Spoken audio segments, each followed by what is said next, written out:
rock to this beat.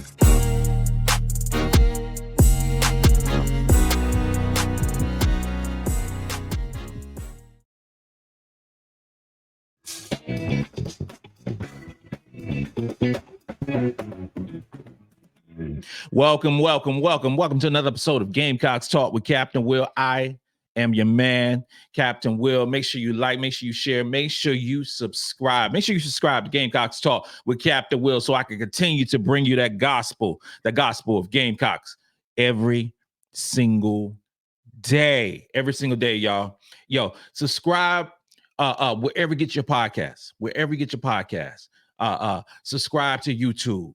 Follow me on Twitter at Gamecocks Talk. Follow me on Instagram at Gamecocks Talk with Captain Will. We are growing something special with Gamecocks Talk with Captain Will. Join the family, join the movement. Let's just keep this thing going. Let's keep it going. You're now rocking with the best. And since you're rocking with the best, come rock with your man, Captain Will. Hey, we got to go today, y'all.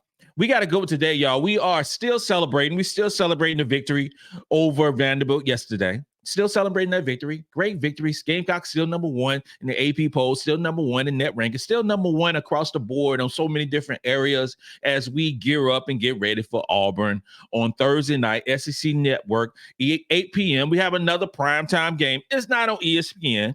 It's on the SEC Network, but we're going to still turn it up. We're still going to get good ratings, be better rating if it was on ESPN. But I understand. I see what's going on, but it's okay.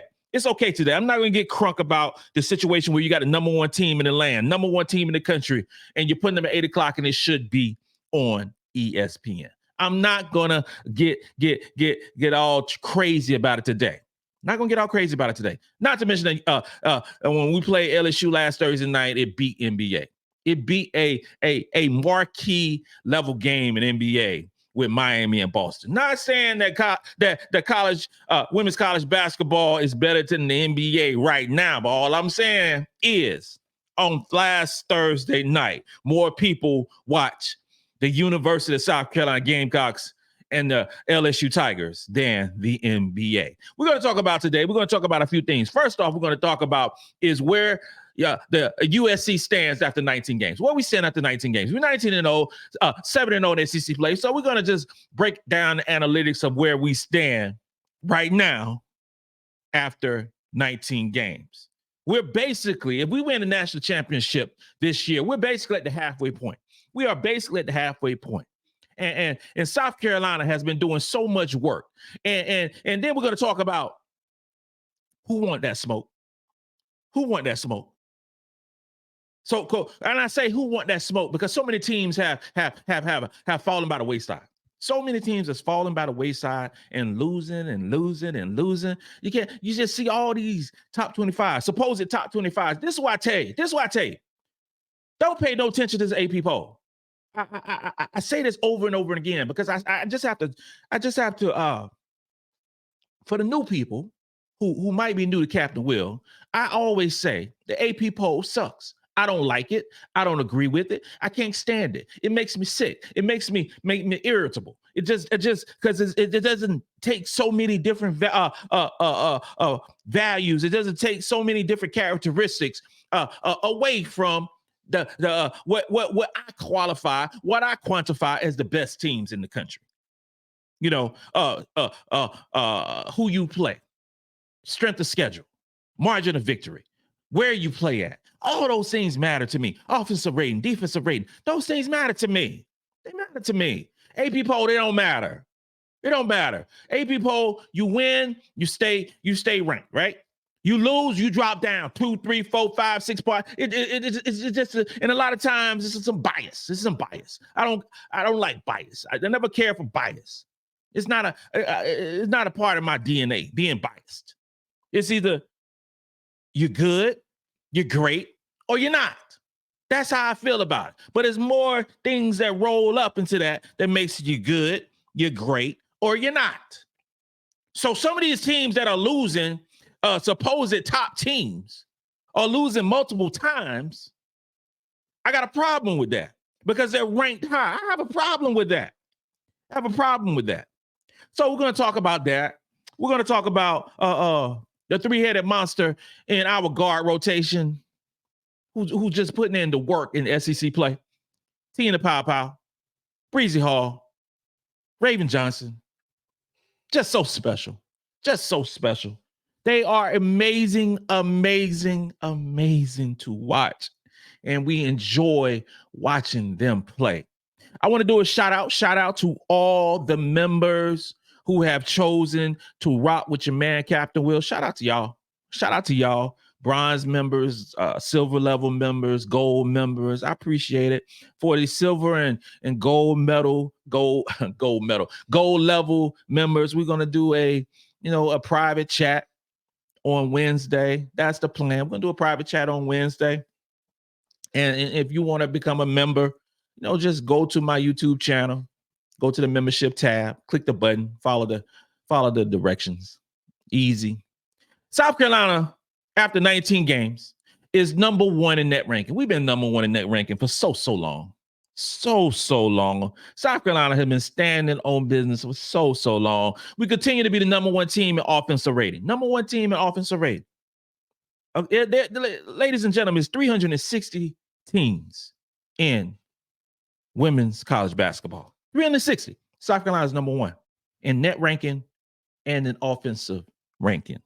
Net offensive rating, I should say, because a lot of media constantly talk about the points scored and things like that. I don't care about no points scored. Although South Carolina is like number 2 in point score. But I don't care about point score because it takes into account of a lot of schools and a lot of teams that weren't very good. And it's still, we do the average and it still matters, right? It still matters.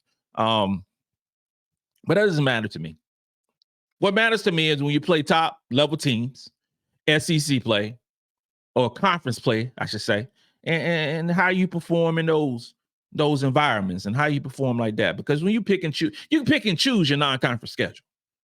You pick and choose your non-conference schedule, and with some of these teams, supposed great teams, are losing these games because they played a non-conference schedule that was not very good. LSU, not very good. Southern Cal, so when you plan these non-conference schedules, they don't prepare you for challenges that come along the way. Okay, it doesn't prepare you for that.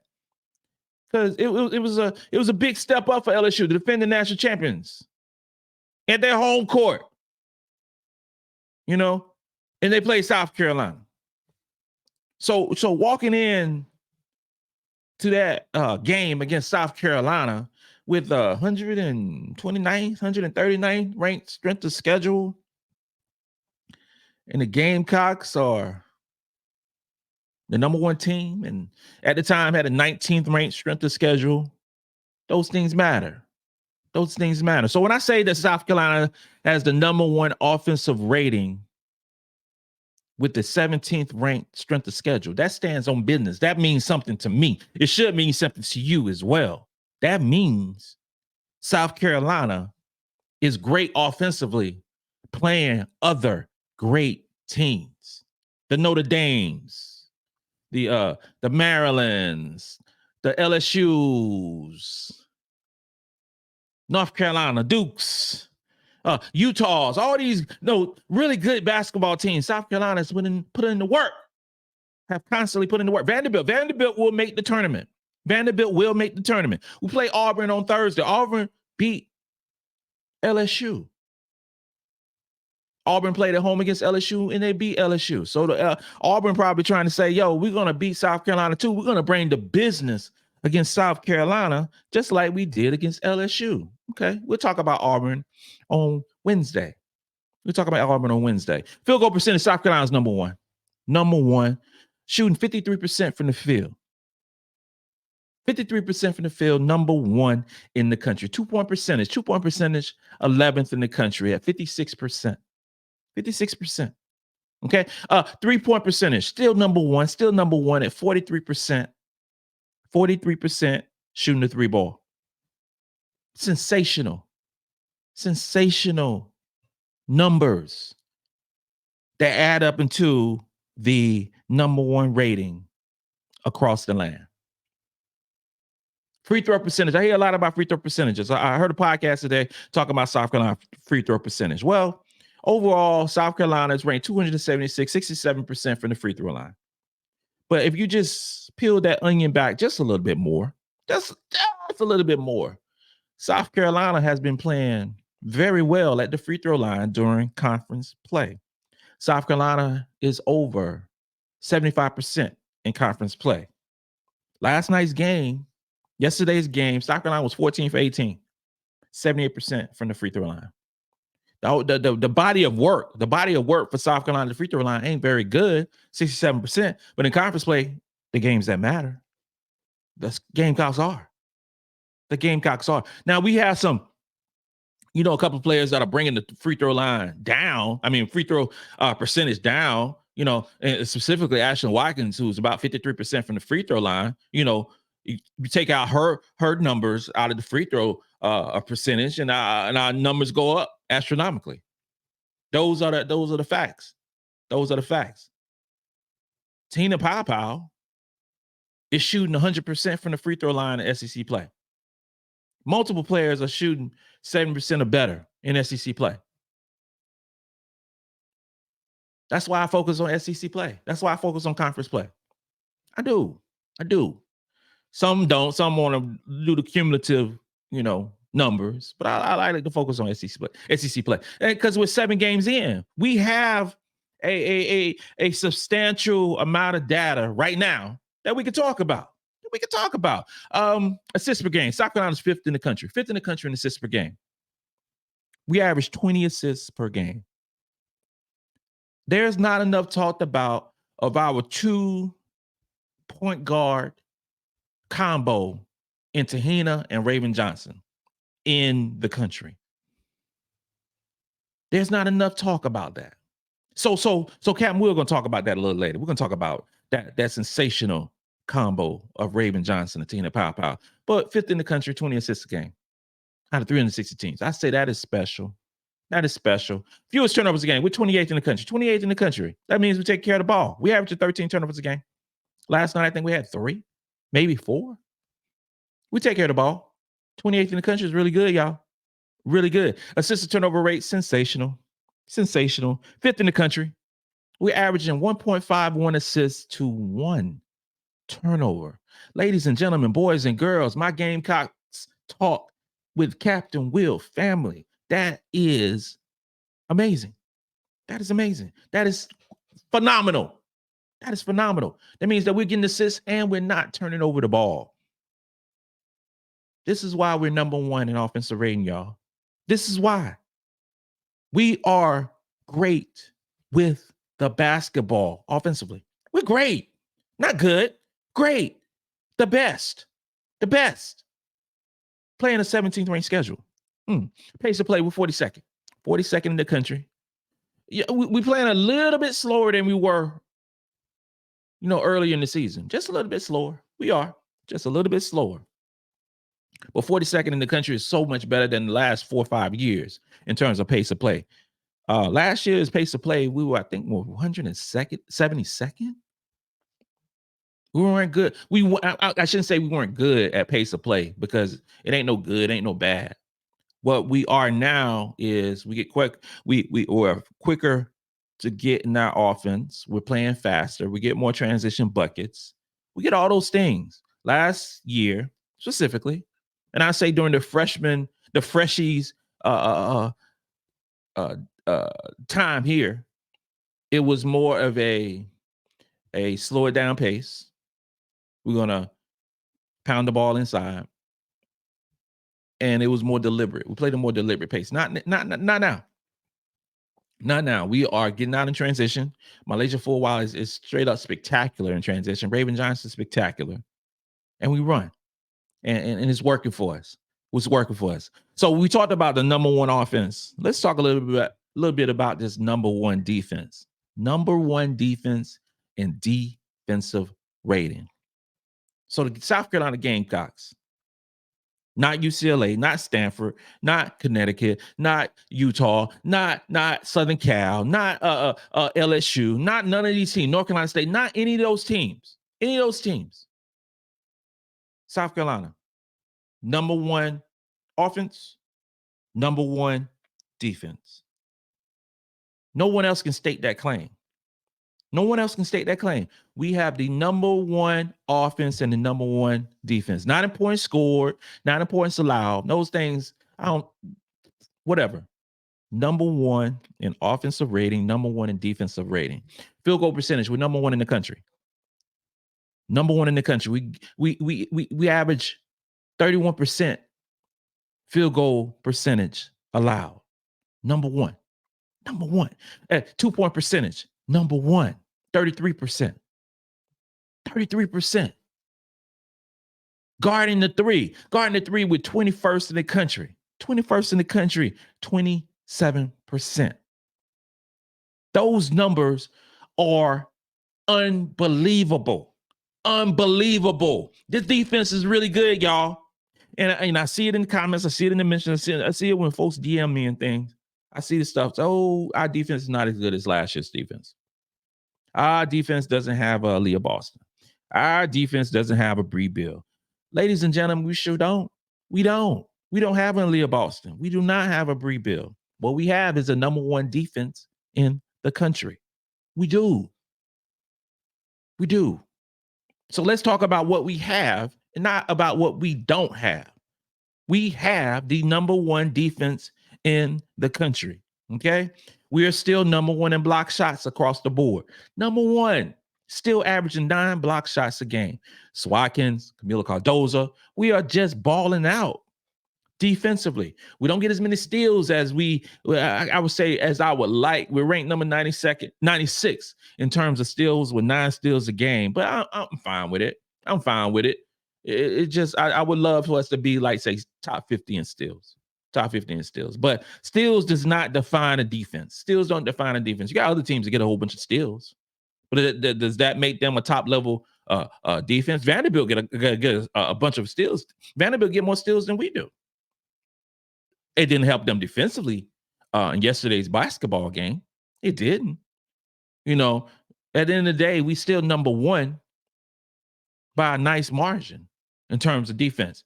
And that brings me to the point of talking about our big three. Our big three at the guard rotation. At the guard starters and leaders on this basketball team. I say leaders on this basketball team. When Te-Hina Paopao entered the transfer portal, she was seventh ranked in the transfer portal. 7th. So many players were ranked ahead of her. So many players were ranked ahead of her. The All Pac-12, multiple times. So many players ranked ahead of her. 5'9" for Oceanside, California. Te-Hina Paopao has fit like a hand in the glove with USC. So just you ordering from DoorDash and you talk about you get the best burger and fries that you can get. You know what I'm saying? And it's hand delivered to you. You know, all the grease is around from the bag. You know it's good when you see the grease perspiring through the bag. You know that thing is good. You know it's good. That's how Te-Hina Paopao is with our South Carolina basketball team. And through SEC play, ladies and gentlemen, through SEC play, after 7 basketball games, Te-Hina Paopao is averaging 29 minutes a game. 29 minutes a game, not 37, not 38 like some of these other teams. 29 minutes a game, averaging 13 points, 3 rebounds, 5 assists. 5 assists per game. Okay? 5 assists per game. 2 turnovers, 52% from the field. 53% overall at 3. 45% from the 3-point line in SEC play. 100% from the free throw line in SEC play. Those numbers are really good, y'all. Those numbers are really good from Te-Hina Paopao. But what those numbers don't mention is her defense. Te-Hina Paopao has improved so much defensively since her time at, Oregon to 19 games in at the University of South Carolina. So much. And she plays the most minutes at South Carolina. She plays the most minutes. She controls at times the offense. Now, when her and Raven are in the game together, it's shared. It's shared. But when Raven's on the bench and Malaysia Full while he's in, Te-Hina Paopao controls the game. This is why she has 5 assists per game in SEC play. And I see some stuff people talking about, Te-Hina Paopao has been off. She's been off the last few games. Well, I tell you what has not been off from Te-Hina Paopao, her assists. She had 6 assists against LSU. Well, she had 5 yesterday. Shooting. This is the thing about shooting. Shooting it goes in waves, right? It goes in waves. If anybody is worried about Te-Hina Paopao, lights out herself, shooting the 3 ball, you're crazy. Do not be worried about Te-Hina Paopao. Oh, she was 1 for 7 yesterday. Oh, she was 2 for 7 against LSU. Well, first off, I love the volume. I need Te-Hina Paopao shooting 7 3-pointers a game. Because if she shoots 7 3-pointers a game and she's normal, and I'm just saying normal. I ain't saying great. Just normal Te-Hina Paopao. 7 3-pointers a game. That means 3 or 4 of them are going in. 3 or 4 of them are going in. You know, so I'm not worried whatsoever. What I want her to do is keep on shooting that thing. Keep on shooting that thing. Don't worry. No hesitation. Just shoot that thing up. That is what you are here to do at the University of South Carolina. Shoot that rock. Keep on shooting it. When we play Auburn on Thursday night, I want you to shoot 8 times. Shoot 8 3-pointers. Get back into your swing. Get back into your thing, girl. This is Captain Will's message to you. Get back into your swag. And I believe you're going to do it on Thursday night. Okay? It's all good. Shoot that thing. And Te-Hina Paopao is I want to say my favorite to win the SEC Player of the Year. I do. I want to say Te-Hina Paopao is my favorite to win the SEC Player of the Year. But Breezy Hall is coming on strong, y'all. Breezy Hall is coming on strong. We saw that light turn on for Breezy Hall back in that Tobacco Road situation with North Carolina and Duke. We saw the light come on, and that ain't turned off yet. It has not turned off yet. Breezy Hall, through 7 games in SEC play, is averaging 28 minutes a game, averaging 12 points a game, 4 rebounds, shooting 58% from the field. 58% from the field and 58% from the 3. 75% from the free throw line. Breezy Hall, through 7 games, is her. She has been on something special. She's been on something special. And we as Gamecock family, we as Gamecocks Talk with Captain Will family love to see it. We love to see the sensational play of Breezy Hall. And take notice of the outlets, other media outlets and so forth. Defense matters, not just offense. Defense matters. And Breezy is our best perimeter defender. Defense matters. And so when you're thinking about all these various different lists, take into account that you actually defend on the other court, on the other side of the court. Please take notice of that, the effort and the tenacity that one Breezy Hall puts in. There's a lot of different lists out there showing different players. And the only thing I see is offensive players. That's all I see. Offensive players, and then they stick it in. They some of the media outlets talk about, this player is a good 2-way player. Well, damn it, ain't no such thing, no 2-way player. It's called a basketball player. That is called a basketball player, not a 2-way player. If you play offense and you play defense, that is a basketball player. If you only play on one side of the court, you're an offensive player. If you only play on one other side of the court, you're a defensive player. If you play both, you are a basketball player. And ladies and gentlemen, Breezy Hall is a basketball player. She's a basketball player. And I see these lists also about point guards. And what lane I don't see is Raven Johnson.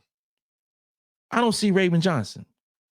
What's the award? Is the Nancy Lieberman Award for the best point guards, top 10 point guards right now in the midseason watch? Te-Hina Paopao is on that list. The girl's special. I love Te-Hina Paopao on that list. But it should have been Raven Johnson as well. It should have been Raven Johnson as well. When you are talking about the best point guards in the country, not the SEC. When you're talking about the best point guards in the country, you have to have Raven Johnson on that list. You have to have her on the list. It just boggles my mind sometimes of what our eyes see and what our eyes don't see. Raven Johnson guards 94 feet. 94 feet. She doesn't back off.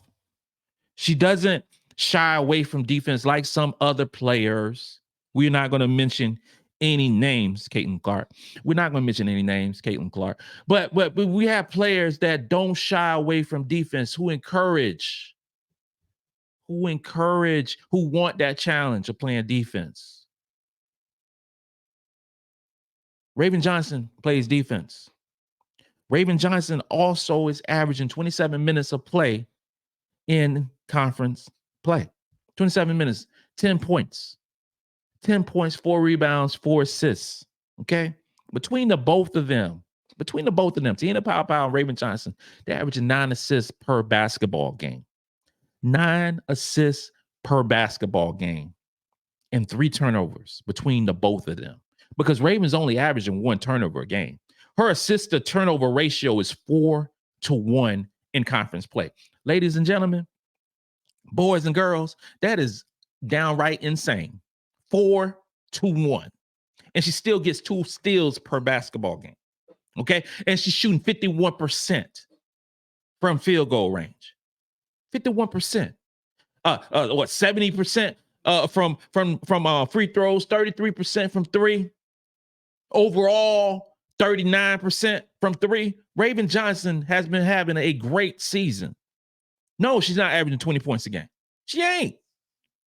No, she ain't averaging 20 points a game. No, she is not averaging 10, 12 assists per game. She ain't doing none of that. But she's controlling this basketball team with her leadership. She's controlling this basketball team with her guard play. She's controlling this basketball team with her defense. That makes me say that she is the quintessential point guard for a basketball team. Our three guards, Raven, Te-Hina, Breezy, are the best in the country. The best in the country. Nobody want that smoke of those 3. And then if they get tired, you got Malaysian Fulwild and Tessa Johnson to come into the game. Another 2 5-star recruits. Another 2 players who are going to be sensational for South Carolina.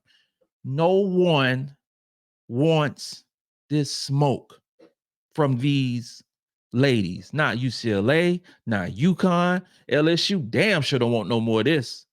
They don't want no more of this.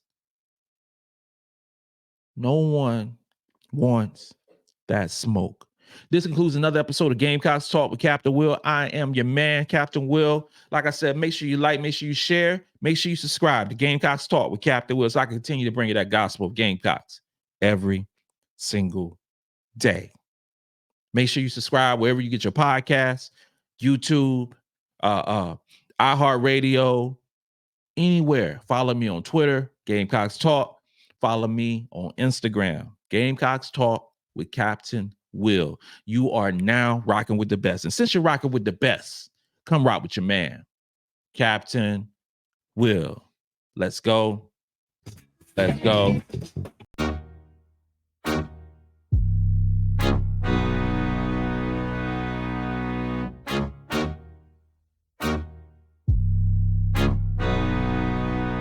Oh, J-Rock did this